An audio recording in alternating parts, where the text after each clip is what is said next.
السلام علیکم۔ امید ہے آپ سب بخیر و عافیت ہوں گے۔ آج کے اس لیکچر میں ہم داستان فسانہ عجائب کے کرداروں کو تفصیل کے ساتھ پڑھیں گے۔ اس سے پہلے میں نے ایک لیکچر اس داستان کے فن و فکر پر آپ کے سامنے پیش کیا تھا۔ اگر آپ اس کو دیکھنا چاہتے ہیں تو اس کا لنک ڈسکرپشن میں موجود ہے۔ اچھا، رجب علی بیگ نے فسانہ عجائب کے کرداروں کو بڑی مہارت کے ساتھ پیش کیا ہے۔ انہوں نے ہر کردار کی شخصیت کو واضح کرنے کی بھرپور کوشش کی ہے۔ انہیں کرداروں کے ماحول کی تصویر کشی کرنے میں خاص ملکہ حاصل ہے، خاص فن حاصل ہے، قدرت حاصل ہے۔ انہوں نے داستان سنانے میں داستان سرائی کے اسلوب، ادائیگی، لہجے اور کیفیات پر گہری توجہ دی ہے، اور کرداروں کے منہ سے جو الفاظ انہوں نے کہلوائے ہیں ان میں لکھنوی زبان، لہجہ، محاورہ بندی، روزمرہ انداز گفتگو اور مزاج کو ملحوظ رکھا گیا ہے۔ ان کے مافوق الفطرت کرداروں مافوق الفطرت وہ کردار ہوتے ہیں جو جن دیو پری اس طرح کے کردار جس کو عقل نہیں مانتے، عقل کو دنگ کر دینے والے کردار، تو اس کو مافوق الفطرت کہتے ہیں۔ تو ان کے مافوق الفطرت کرداروں کی کرشمہ سازیوں اور جادو وغیرہ کو دیکھ کر تعجب نہیں ہوتا، کیونکہ ہندوستان میں اس قسم کی داستانیں اور واقعات پہلے ہی سے موجود تھی۔ یعنی اس طرح کی داستانیں بہت سی لکھی جا چکی تھی جن میں مافوق الفطرت کرداروں کا ذکر تھا۔ تو اسی وجہ سے اس داستان کو پڑھتے وقت، فسانہ عجائب کو پڑھتے وقت حیرانی نہیں ہوتی کہ اس میں مافوق الفطرت کردار ہیں۔ اچھا، اس داستان کا جو ہیرو ہے وہ شہزادہ جان عالم ہے۔ شہزادہ جان عالم داستان کا مرکزی کردار ہے، جو بادشاہ فیروز بخت کے ہاں 60 سال کی عمر میں پیدا ہوا۔ رجب علی بیگ سرور نے اسے نہایت حسین و جمیل دکھایا ہے۔ وہ اپنے حسن کی بدولت ساحرہ کو بھی رام کر لیتا ہے۔ ساحرہ ایک کردار ہے، اس میں جادوگرنی ہوتی ہے، تو اپنے حسن کی بدولت ساحرہ کو بھی شکست دے دیتی ہے، یعنی اس کو بھی اپنے حسن کے جال میں پنسا دیتی ہے۔ ملکہ مہرنگار جب اس کو دیکھتی ہے تو اس کے جلوے حسن کی تاب نہ لا کر بے ہوش ہو جاتی ہے، یعنی یہ اتنا حسین ہے شہزادہ جان عالم۔ مہرنگار کی باندیا اسے چاند، سورج اور پرستان کا وزیر زیادہ تصور کرتی ہے۔ اس طرح انجمن آرا بھی اس کے حسن سے فوراً متاثر ہو جاتی ہے۔ شہزادہ جان عالم حسین ہونے کے ساتھ ساتھ حسن پرست بھی ہے، یعنی حسن سے یہ بھی محبت کرتا ہے، خود بھی حسین ہے۔ طوطے کی زبانی حسن آرا کی حسن کی تعریف سن کر تصور میں اس پر عاشق ہو جاتا ہے، یعنی ان دے کے اس پر عاشق ہو جاتا ہے اس کے حسن کے قصے طوطی کے زبانیں سن کر۔ تو جب وہ اس پر عاشق ہو جاتا ہے اور پھر اسی صورت کو ڈھونڈنے کے لیے سفر کا ارادہ کر لیتا ہے اور ہزاروں مصیبتیں برداشت کرتا ہے۔ اس کی فکرہ بازی اور چرب زبانی اسے لکھنؤ کا کوئی بانکا ثابت کرتی ہے، یعنی جس طرح کی باتیں کرتا ہے تو اس سے پتہ چلتا ہے کہ لکھنؤ کا ایک بانکا ہے۔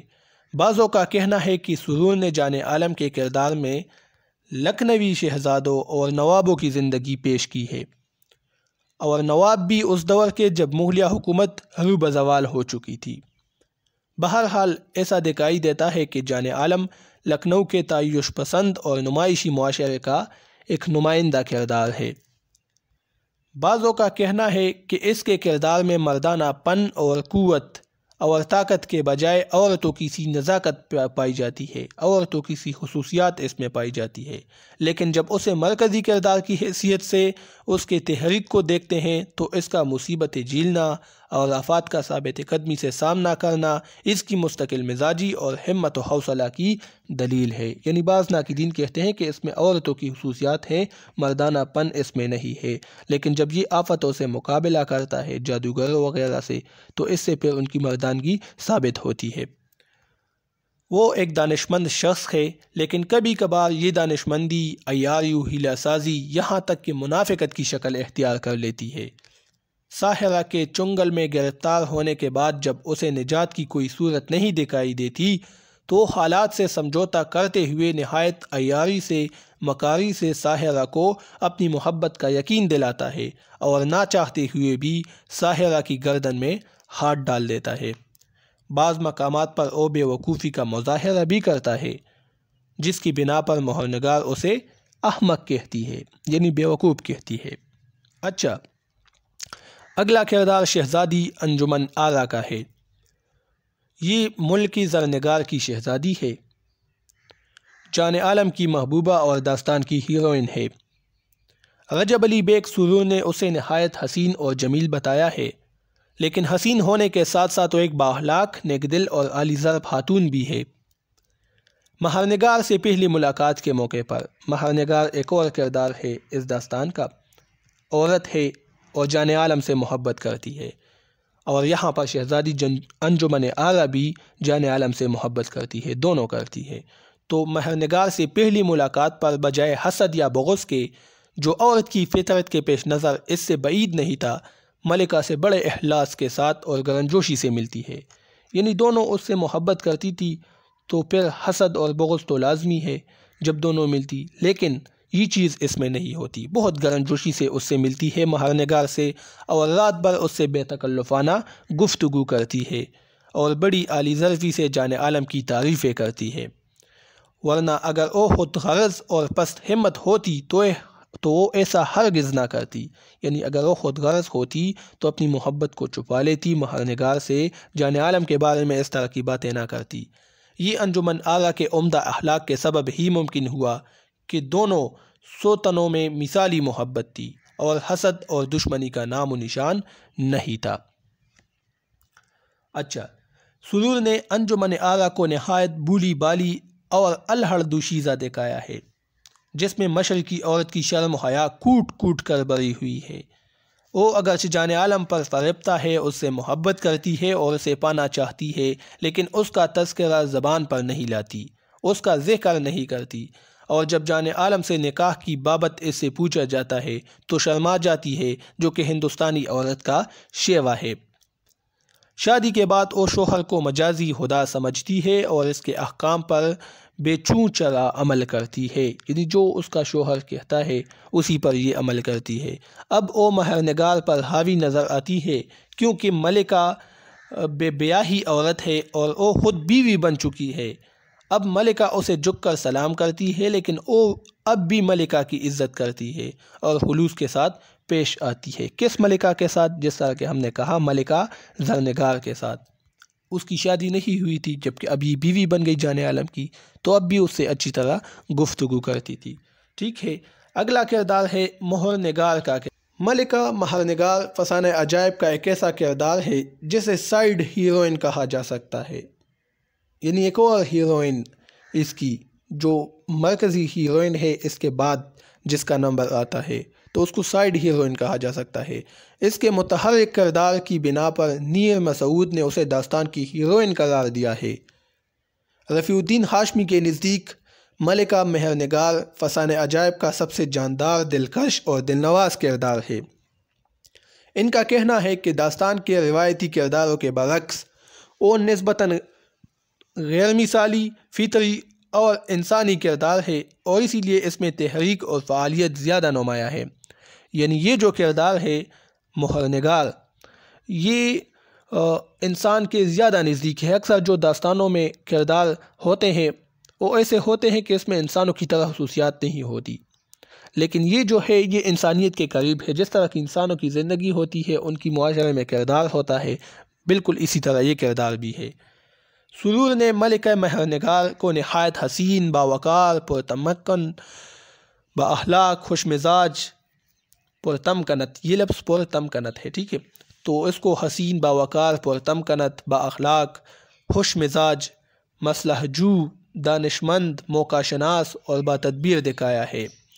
وہ ایک تارک الدنیا بادشاہ کی بیٹی ہے۔ تارک الدنیا ان دنیا کو چھوڑنے والے، گوشہ نشین ہونے والے بادشاہ کی بیٹی ہے۔ جان عالم سے اس کی پہلی ملاقات اس وقت ہوتی ہے جب وہ جنگل میں سہیلیوں کے ہمراہ شکار کھیلنے میں مصروف تھی۔ جان عالم مہر نگار کو دیکھتے ہی دل دے بیٹھتا ہے۔ وہ پہلے تمکنت اختیار کرتی ہے اور شہزادے کو اپنے باتوں سے مرغوب کر لیتی ہے، لیکن آخر میں شہزادے کی طرف مائل ہو جاتی ہے اور اس کی رہنمائی کرتی ہے۔ بیوی کے روپ میں مہر نگار ایک مشرقی عورت ہے، یعنی بعد میں جان عالم کے ساتھ جب اس کی شادی ہوتی ہے تو پھر جب یہ بیوی بن جاتی ہے تو پھر اس میں مشرقیت نظر آتی ہے۔ اس میں شوہر سے وفاداری کا جذبہ کوٹ کوٹ کر بھرا ہوا ہے۔ مبصرین کا کہنا ہے کہ مہر نگار لکھنوی معاشرے کی ایک خوبصورت، مہذب اور شریف خاندانی عورت کی تصویر ہے۔ داستان میں شروع سے لے کر آخر تک اس کا کردار متحرک ہے۔ ماہ طلعت ایک اور کردار ہے۔ ماہ طلعت جان عالم کی پہلی بیوی ہے جو دولتی دنیاوی اور اپنے حسن پر بہت ناز کرتی ہے۔ طوطا جب ایک اجنبی شہزادی کی تعریف کرتا ہے، اس کے سامنے اس کے حسن کی تعریف کرتا ہے تو یہ غصہ ہو جاتی ہے اور چاہتی ہے کہ طوطا میرے حسن کی تعریف کرے۔ طوطا جب اس کی خواہش پوری نہیں کرتا، اس کے حسن کی تعریف نہیں کرتا تو اس کی گردن مروڑنے اور کھانا پینا چھوڑ دینے کی دھمکی دیتی ہے۔ اس کا کردار تھوڑی دیر کے لیے ہمارے سامنے آتا ہے اور اس کے بعد منظر سے غائب ہو جاتا ہے۔ وزیر زادہ یہ ایک اور اہم کردار ہے اس داستان کا۔ یہ جان عالم کا ایک دوست ہے جس پر جان عالم بے حد اعتبار کرتا ہے۔ جان عالم جب مہر نگار سے ملتا ہے تو مہر نگار وزیر زادہ کی وفاداری پر شک کرتی ہے اور اپنا خدشے سے جان عالم کو آگاہ کرتی ہے، لیکن جان عالم اپنے دوست کے خلاف کوئی بات نہیں سننا چاہتا۔ وزیر زادہ جب انجمن آرا کی ایک جھلک دیکھ کر اس پر عاشق ہو جاتا ہے تو وہ نمک حرامی پر اتر آتا ہے، کیونکہ وہ تو جو ہیرو ہے جان عالم اس کی محبوبہ ہے، تو یہ بھی اس پر عاشق ہو جاتا ہے وزیر زادہ۔ تو یہ نمک حرامی پر اتر آتا ہے اور وہ انجمن آرا کو حاصل کرنے کی کوشش کرنا چاہتا ہے۔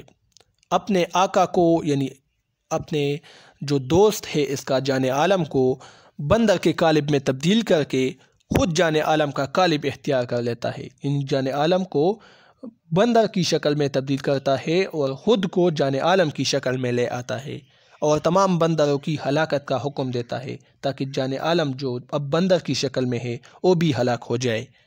مختصر یہ کہ یہ کردار نمک حرام، بے وفا اور مطلب پرست اور ظالم قسم کے انسان کی صورت میں دکھایا گیا ہے۔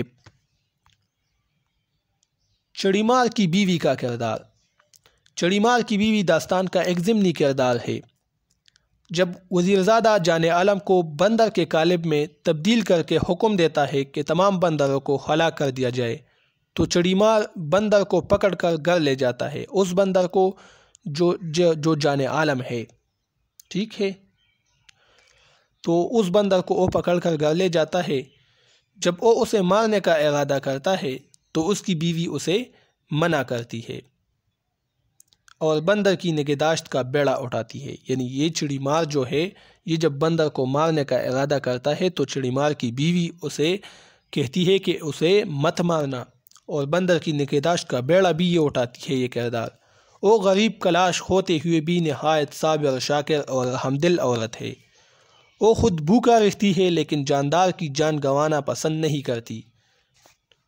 وہ جان عالم کی محسنہ ہے، اس کے ساتھ اچائی کرتی ہے، اس کے طفیل جان عالم نئی زندگی پاتا ہے، یعنی اس چڑی مار کی بیوی کی وجہ سے جان عالم نئی زندگی پاتا ہے۔